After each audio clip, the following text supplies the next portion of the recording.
Thank you, President Hitt, for the introduction. About 5 years ago, each of us had traveled to Orlando to interview here at UCF for a spot in the medical school. I could say what sticks with me most that day is being stuck at an unmanned toll plaza with no change, which caused a traffic jam on Highway 417 as I tried to collect quarters from car to car behind me. I really wish I was making that up. But what actually resonates with me most that day is when Dean German spoke with us that morning. She told us that everyone comes to medical school with a dream, with different aspirations of what they hope to do with that education. The goal here at UCF, she told us, is not to mold you into what we think you should be. It's to help you make that dream happen. 4 years later, I could talk about our achievements as a class in a traditional sense. There are far many. Instead, I wish to bring attention to something more personal, more intrinsic. The elements that make us and ultimately motivate us. I think it would be an understatement to say that we are a class made up of characters, yet I'll say it. We are a class made up of characters. It's reflected in passions, accomplishments, characteristics, and aspirations. Let me share a small sample. I have a classmate from Oregon who's been a foster mom to 15 kids in crisis situations and aims to be a doctor to kids just like them. There's another classmate who's a first-generation Lebanese American, a future transplant surgeon who coaches kids basketball, and also aims to change healthcare policy by someday running for public office. We have a classmate from Cocoa who is a master baker. I know most people here have tried a piece of cake or two and know what I'm talking about. She knows the entire night sky like the back of her hand and will probably be the first pediatrician in space. We also have a cowboy boot-wearing classmate from Arizona who is a future psychiatrist by day, martial artist by night. Just hopefully not all those things at the exact same time. It's clear that we all came in with different passions and visions, but we did share one common experience, that is medical school, and one common dream, to get through medical school. I can safely say it was no bed of roses.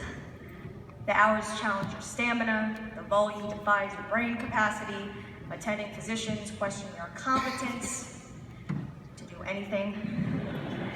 At times, it leaves you questioning yourself, how you fooled everyone into thinking you could be in medical school. You feel like a professional fraud, an imposter who has somehow gotten away with being here.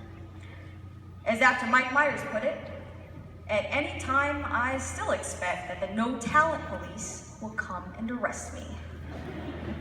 In our case, it's more like the no ability to cut someone in half and expect them to survive police. My case of this so-called imposter syndrome stems from my own background and struggle. As any good member of the class of 2016, I too contribute to our gang of characters. A radio health journalist who knows every Michael Jackson move by heart, who wants to be part reporter, part healthcare provider, and who hadn't taken a science class since 2008. I questioned whether I could do this, and whether this was for me. I questioned the aspirations that I had.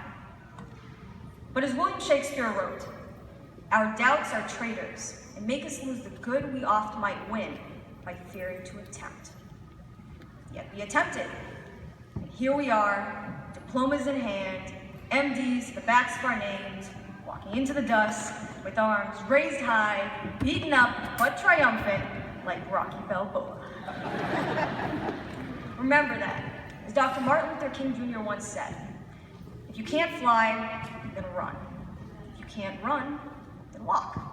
If you can't walk, then crawl. But whatever you do, you have to keep moving forward. We've often found ourselves crawling, sometimes dragging ourselves across the floor, both figuratively and sometimes literally. Those times will keep coming, but we must keep moving. I stand here now, looking at my own class before me. Each person with their own dreams and own quirks. Some may see young hopeful doctors, but I see misfits, game changers, mold breakers, trailblazers, people who think different. And we've been in the right environment that has allowed us to thrive in that. So use those aspirations to bring about change. Muhammad Ali once said, "I've made my share of mistakes along the way, but if I've changed even one life for the better, I haven't lived in vain." Change doesn't have to come in the form of a massive revolutionary act or discovery that reverberates throughout all humanity through the bowels of time. Though I have no doubt we're in the presence of people who will do just that. Bringing about change happens with one person at a time. It can manifest in encounters we have, actions we take, and time we give to others. So finally, let me leave you with my paraphrased adaptation of an Apple commercial I saw in the 1990s, addressed to you, class of 2016. Here's to you, the crazy ones, the Mother Teresas, the cures of disease, the reformers of healthcare, the classmates who went to a medical school in its beginnings. Some may see it as a risk, but we saw it as an opportunity. You challenge conformity. You push possibilities forward. Because the people who are crazy enough to think they can change things are the ones who do.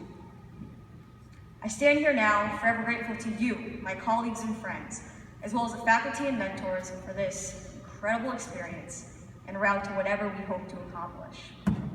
From that fateful day in August 2012, just like these lovely people we call family, whether we like it or not, for better or for worse, our lives are forever interconnected with one another.